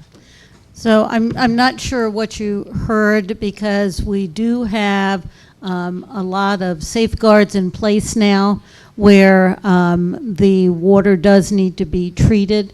But what I would like to point out is one way that we get national legislation is when states take action, and some of our states have taken some action, and so that helps to move the need for federal legislation, because industry doesn't like to deal with 13 or 20 different state laws. But also for the ballast water, this is an international problem, and we have to work with Canada because the ships come in through the waters that are shared by the U.S. and Canada. So basically, it is an international problem, and just like John showed the picture of around the world, there's hypoxic zones everywhere. Well, there's a lot of our species have been taken to other places, and then they're the invasive species in other places in the world. And so this is, it's an opportunity for us to learn about this very serious problem that some people have even said is not a problem, that species have always moved, but what happens when you drop a lot of one type in, and there's no, they are just able to reproduce. They don't have any enemies, and they take over, as you saw in the pictures of Lake Michigan. Is there another question? Yes. For typical suburban ponds, I think there's a retention pond. Is there a source of information for, like, the homeowners association for best practices or a guideline for reducing chemical use and managing those ponds better? The question is, the typical suburban pond, is there information available to homeowners as to how to most effectively manage those ponds? Yeah, and I'll take that question and I'm glad you mentioned that, because there's actually going to be a homeowners association workshop at Libertyville. I think it's April, I'm not exactly sure. It's in April sometime at the Central Permit Facility. And it's put on by Lake County Stormwater Management Commission. and they put it on every year, and it's a really great seminar. It just lasts a couple hours at night, and they talk about these various things, about how to maintain a detention pond, how to properly do the maintenance on it, and looking at also long-term impacts. And I think that's a big thing that we've seen in many of our communities where there's a development that comes in, developer comes in, builds the development, has a detention pond, then walks away, and the people who live in that association have no idea that they have to maintain that, and as well as that can be very expensive, because over time, especially if you have to dredge it or really do some serious work to it, that's a lot of money, and most associations aren't ready for that kind of a price tag. So that would be a good place to start. My group as well at the health department, we could provide some information to you about maintenance, but that would be a really great place to start, and I think it's next month, so we can get that information to you. Great. Way in the back. Yes, there's several hundred homes in Lake County that still have their own private well. I'm very concerned about how rapidly the water table is dropping and the quality of water that they're getting from their own private wells. Can you tell me anything about the rapid water drop?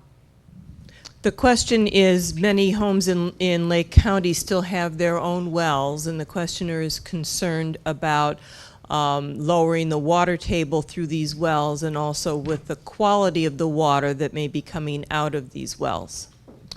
Yeah, that's a very good question, because in many of these wells, we really don't have a great idea of what's the aquifer is below it. We've actually engaged the Illinois Geological Service to do some mapping, actually some groundwater mapping in certain parts of the county, to identify how much water is there, where is it, what kind of underlying bedrock or what have you is under there, so to get an idea of this quantity issue as we look out 20, 30, 40 years from now, is there going to be enough water for these private residents? Because anytime let's say a municipality has to drill a new well, it's a large capacity well, and what happens is you get what's called a cone of depression around that well, so everybody else's, the water table kind of drops around that well, and that can cause problems. And as far as legal issues, if that happens, there's not a lot to stand on. Now, as far as quality goes, you can certainly have your well tested. In fact, just this week we were having, at the health department, we have a lab in Libertyville where you could bring your water to have it tested for a reduced rate. And so there's a number of parameters that we can run, as well as in some of the what we call non-community waters. The health department does the testing, so we'll take a look at those every so often to make sure that the quality is good. But certainly those wells that are shallow wells are of a concern to us, because they can get inundated by some, if we have issues like with chlorides. I talked about chlorides, and we have had some wells that they've had to drill new wells because they've gotten a little too much salt into their own well. Can I comment on that Certainly. as well? So I know you look out at the big lake and you think that there's plenty of water there, but remember what I said, that 80% of the water that's in Lake Michigan spent some time as groundwater. And one of the things that we see are these cones of depression from Chicago all the way up to Milwaukee. And we are mining that water. We understand what it is to mine gold.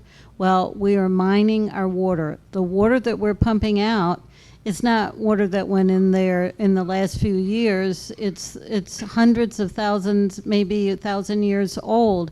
And now when it rains, where does that water go? It runs off our driveway, picking up the PAHs along the way, and it rushes into the streams and then continues to rush along and do damage along the way. So the system that we have now is not sustainable, and we need to start fixing that system. We need to have driveway materials where the water can sink in. People need to have rain gardens. We really need to continually think about how we can take the system. And we have a terminology for it now, and it's called green infrastructure. as opposed to what we have now, which is gray infrastructure. And these types of green infrastructure, there's been a lot of new types of materials that have been developed, and they're being tried out and they're working well. And so in Glenview, we have put in a porous pavement parking lot. And when you look at it, you think, oh, it's a really bad concrete job, is what it looks like.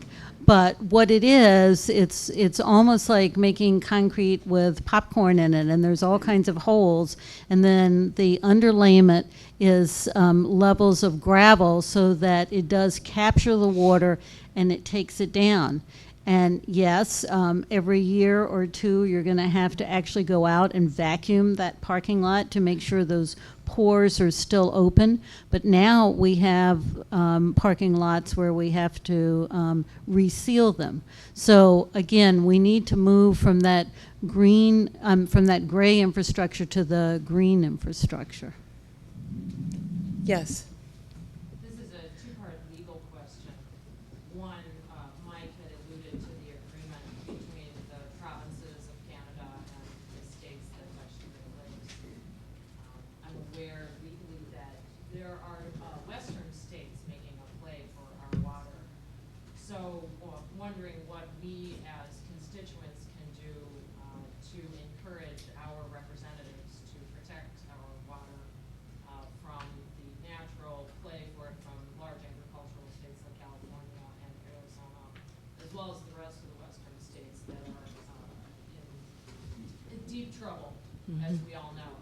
Secondly, we're talking, both Mike and Judy were addressing the issue of wells with private landowners. In a lot of western states, your water isn't yours. Colorado's passed laws, but I'm wondering, do you see a future that would include water courts and changes in legislation as to the quote-unquote ownership of water, instead of it being where it falls, that it would go to the greater good as opposed to the landowner, to their use?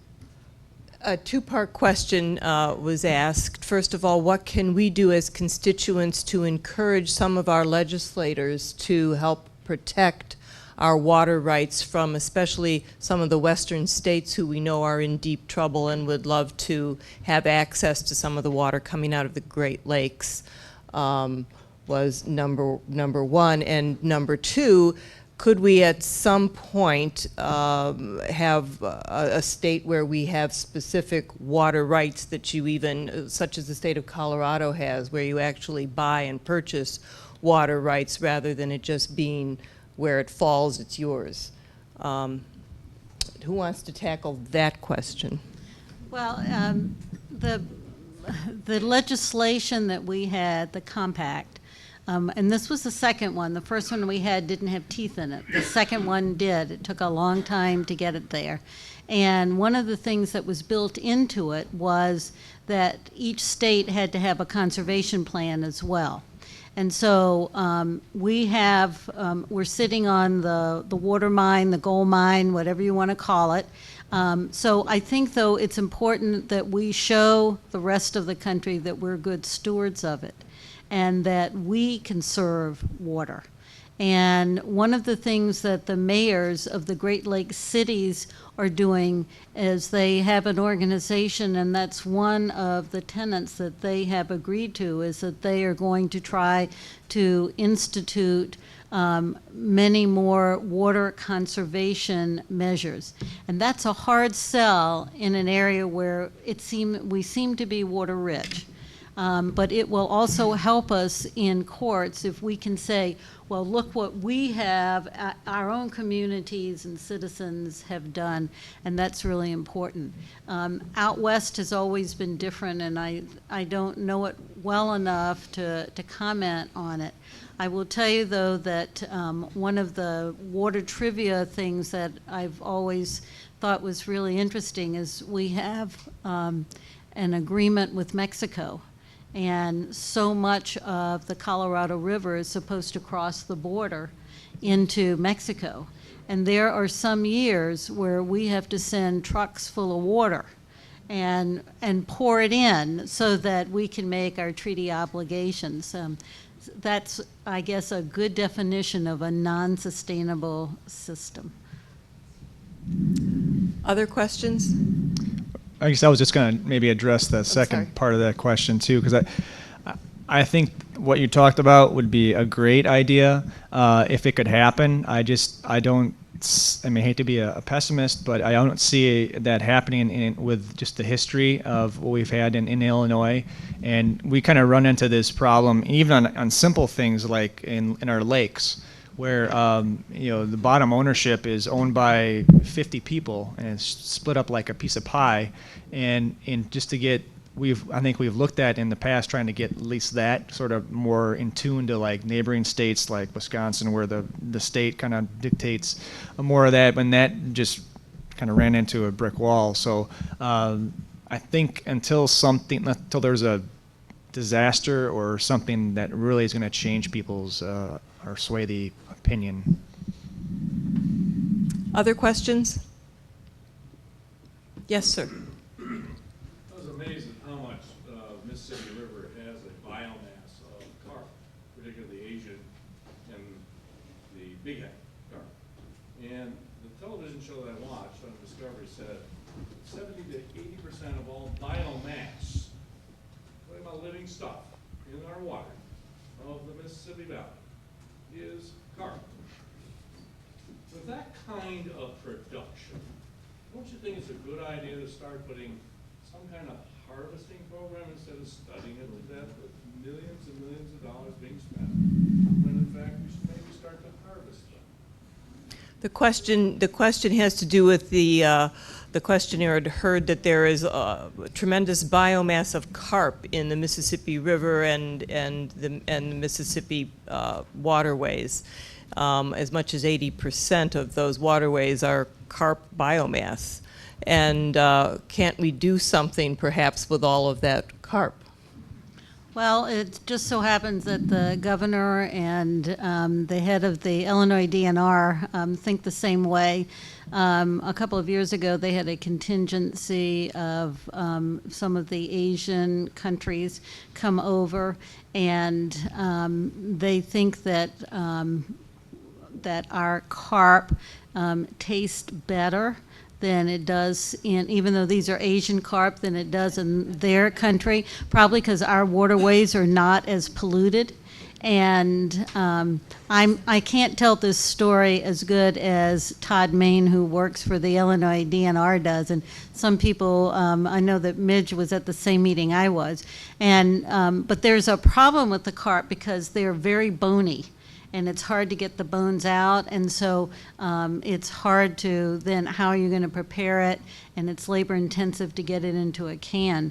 And so he tells the story of they brought a couple of Cajun chefs to the to Chicago area because number one, they'll eat anything, and number two, they're very creative, and so they came up with a way of steaming the carp that allowed you to pull out the bone framework, the skeleton, so that it was easy to package it.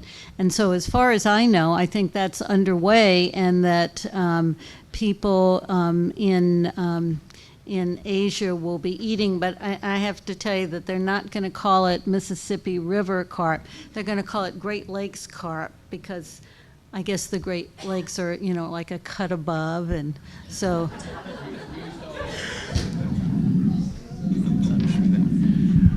We used to always joke, we did a lot of work down the Mississippi River Basin, and carp's a real problem. It was in our wetlands. We used to joke that we're one good recipe away from solving the carp problem. But, we do ship a lot of carp overseas. A lot of carp is ground up for fertilizer right now. But the risk in setting up production facilities, which they're doing to process carp then, is economics drives the environment. So these places will be prepared to fish carp. So there's no real incentive to eradicate carp. Now, eradicating carp may be a dream that's unattainable, but we have to be careful of that. But certainly fishing them out right now is one way to do it. But a lot of carp it's not efficient for the fishermen to go into backwater lakes, backwater streams, and fish the carp out. It's just a low it's a low probability thing for them, so they will fish the Illinois River for carp. They also, incidentally, are hunting carp now. They have hunting excursions with bow and arrows where you will go down the Illinois River. When the carp jump, the people have a string on their bow and arrow, and they shoot the carp out of the air. And people pay outfitters to take them on carp hunting excursions. Are there other questions? Yes. Yeah, question for Mike about, you had mentioned there are 10 communities in Lake County that have banned phosphorus fertilizers. Why is it so hard to ban it, and how fast can we get to more communities? Question is about banning phosphorus in fertilizers. Mike mentioned there were 10 communities that have now banned phosphorus in fertilizer. Why can't we spread the word and get more communities to ban the phosphorus? Yeah, that's a very good question, and Antioch actually was the first community to ban it in Lake County. In fact, I think in Illinois. And then quickly we had several other Round Lake communities and several others have followed suit. And I think part of the reason why some of the communities did not, and one of the oppositions to doing it, was the enforceability factor, and people are saying, well, why should we create an ordinance that is really difficult to enforce, if not unenforceable? And really, the thing about that is you're obviously an education standpoint. The states of Minnesota, Wisconsin, they've banned it totally, and they haven't had any enforcement issues. But they're not, they don't have to hire extra police to run around people's yards and garages figuring out if they've actually has phosphorus fertilizer. But it's really kind of getting it at the source, that is where they're selling it. And really, in the last few years, we haven't had any communities really kind of step forward, and in part because of what I had mentioned before, is that the industry kind of has sort of gone along with it. And they've kind of said, hey, instead of making a different phosphorus fertilizer for Wisconsin and for Minnesota and for parts of Illinois and parts of, let's just get it out of our formula, because it's cost them money to put the phosphorus in the formula. And really, your lawns, for the most part, don't need phosphorus. I mean, they need the nitrogen, certainly. And in some cases, they do need phosphorus, and there are exemptions in all these ordinances that if you do need or prove with a soil test that you need phosphorus, yes, you can use it. But I think that's kind of where it's kind of stopped right now, is that you go in, like I said, you go into the hardware stores, and it's hard to find a fertilizer with phosphorus in it. So while we'd like to see that, there have been discussions about going statewide with the ban, and I think it's just sort of lost a little momentum right now because it's hard to actually find it. Other questions? Yes. I just had a comment. I believe the city of Chicago has also banned phosphorus in laundry detergent, which is, as John mentioned, in what you can do. And laundry detergent is something we all use on a daily basis. Some people don't have lawns, but that's one place I know. Questioner points out that she believes the city of Chicago has banned phosphorus in laundry detergents. So that ban was put into place a long time ago, and that was really throughout the Great Lakes. And then, and actually Indiana was the first state to pass that. And then in 2008, the Indiana legislature passed an additional ban, and that was to take phosphorus out of dishwashing detergent. And it was really some interesting statistics, because when they did the ban in the washing machine detergent, very few people had automatic dishwashers, and it wasn't an issue. But over a couple of decades, we now have upwards in the 70% or more of our homes that have automatic dishwashers.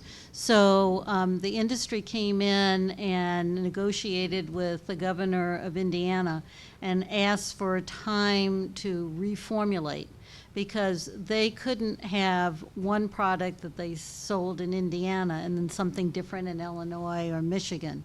And so in July of 2010, the ban on phosphorus in dishwashing detergent went into effect.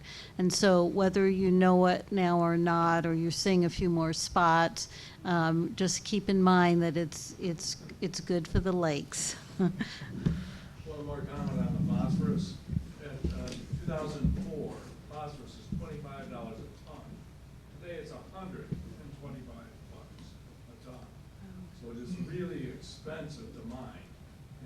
say in 30 to 40 years, we will run out of phosphorus.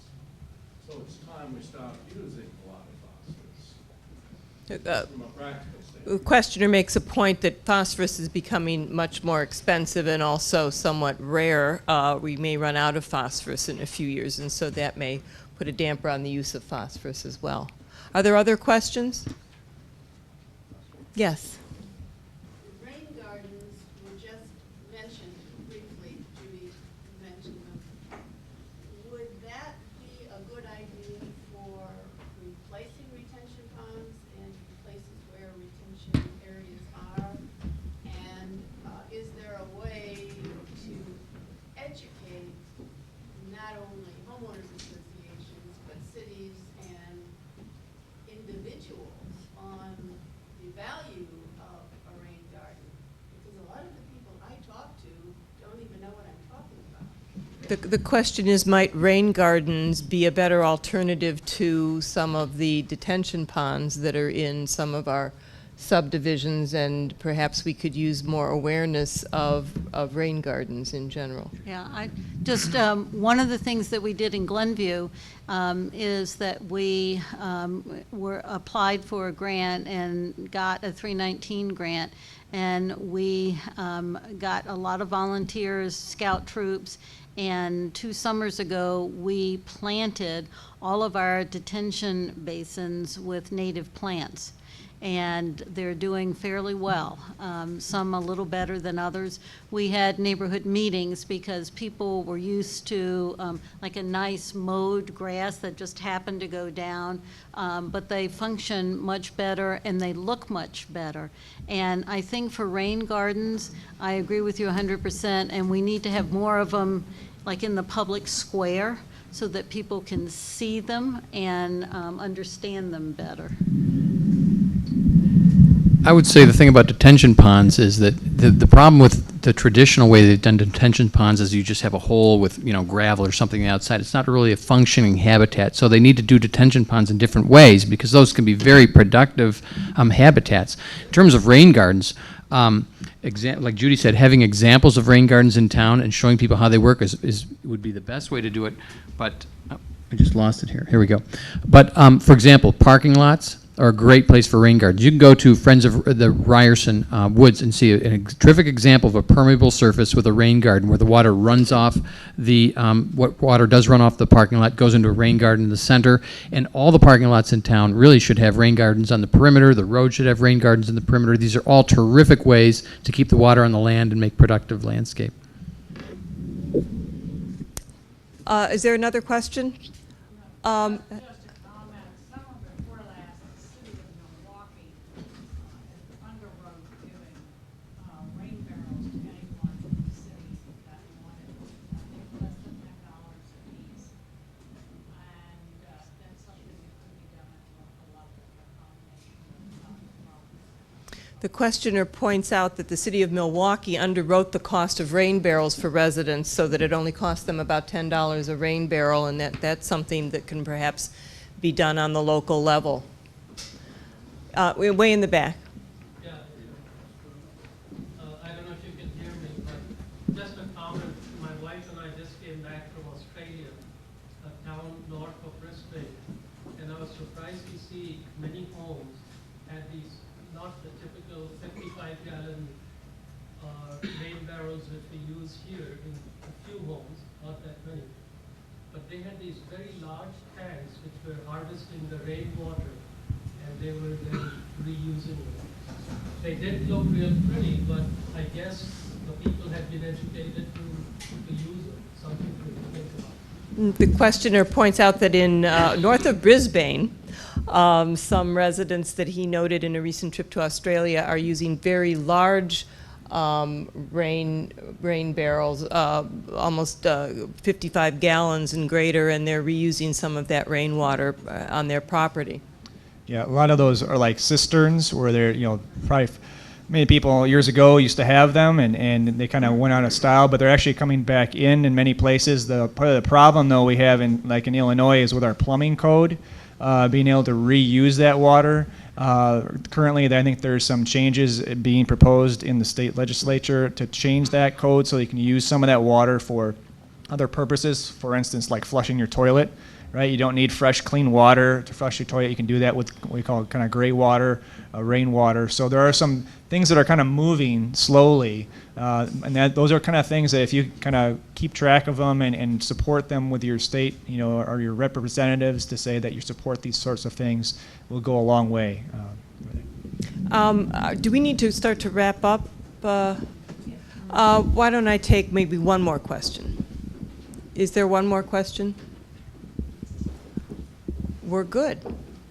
I want to thank our speakers this evening for their informative presentations.